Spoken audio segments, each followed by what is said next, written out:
Korah's rebellion and approval of Aaron's priesthood. Numbers 16:150, 17:113. Long ago, after the Israelites were miraculously freed from slavery in Egypt, they set off towards a land promised to them by God. However, due to their lack of trust in God's promises, they ended up wandering in the desert for 40 years. It was during this challenging time, filled with uncertainty and hardship, that a significant event unfolded, one that would be remembered for generations to come. Among the Israelites, there was a man named Korah, who belonged to the Levite tribe, the same tribe that Moses and Aaron came from. Korah was not an ordinary man. He was respected and had a position of influence. However, Korah, along with Dathan, Abiram, and 250 other leaders of the community, grew dissatisfied with the leadership of Moses and Aaron. They questioned why Moses and Aaron held such authority over the community, suggesting that everyone in the community was holy and capable of leading. This wasn't just a simple question. It was a challenge to the very structure that God had established among his people. Moses, upon hearing this challenge, turned to God, knowing that the dispute wasn't merely about leadership, but about faith and obedience to God's will. Moses proposed a test to demonstrate whom God had truly chosen to lead his people. This test wasn't just for Korah and his followers, but for the entire community to witness. The following day, as the sun rose over the desert, the entire community gathered to watch as Korah, Dathan, Abiram, and their followers stood on one side, with Moses and Aaron on the other. The earth itself trembled and, in a terrifying moment, split open, swallowing Korah, Dathan, Abiram, and all their possessions. They disappeared into the earth as it closed back up, a clear and frightening sign of God's judgment. If that wasn't enough, fire descended from the sky, consuming the 250 men who had stood with Korah in his challenge against Moses and Aaron. The message was clear. Challenging God's appointed leaders was akin to challenging God himself. But the story doesn't end with this dramatic display of divine judgment. The aftermath of the rebellion brought about fear and confusion among the Israelites.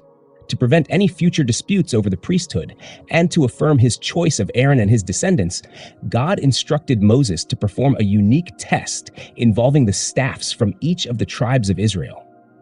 Each tribal leader provided a staff, and they were all placed within the tent of meeting, including Aaron's staff. What happened next was nothing short of miraculous. The next day, when Moses entered the tent, he found that Aaron's staff had not only budded, but had also blossomed and produced almonds. This was an undeniable sign from God, confirming Aaron's divine selection as the high priest and ending the dispute over the priesthood.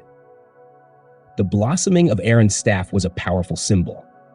In a place where life was harsh and survival was uncertain, the blooming of a dead wooden staff was a testament to God's power to bring life and hope in the midst of despair. It was a sign of new beginnings and a reminder that God's choices are always for a reason, even if that reason isn't immediately clear to us. This event teaches us several crucial lessons about human nature, leadership, and our relationship with the divine.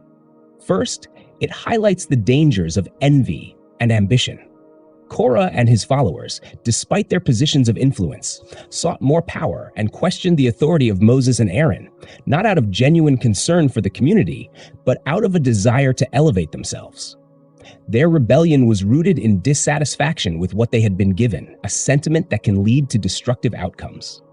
Moreover, the story emphasizes the importance of humility and trust in God's guidance. Moses and Aaron, when challenged, did not seek to defend their positions with their own power, but turned to God for vindication. Their actions teach us that true leadership is not about asserting authority, but about serving faithfully and trusting in God's plan. Another lesson is the significance of obedience and respect for the structures God puts in place. The Israelites were a community chosen by God, led through the wilderness not by human wisdom, but by divine guidance. The rebellion against Moses and Aaron was, at its core, a rebellion against God's order. The severe consequences faced by the rebels serve as a stark warning against the folly of challenging divine authority.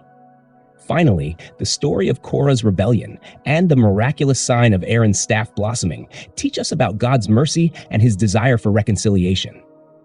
Even in the face of rebellion, God provided a sign that not only affirmed Aaron's leadership, but also offered the community a chance to move forward, united under the leadership he had ordained. It reminds us that God's decisions are made with the intention of bringing about the best for his people, even when those decisions are difficult to understand. In today's world, the lessons from this story remain incredibly relevant. They encourage us to examine our motives, to practice humility, and to trust in the guidance of a higher power. They warn us about the perils of pride and the consequences of challenging the order established by God. But most importantly, they remind us of the possibility of renewal and hope, even when we face the consequences of our actions.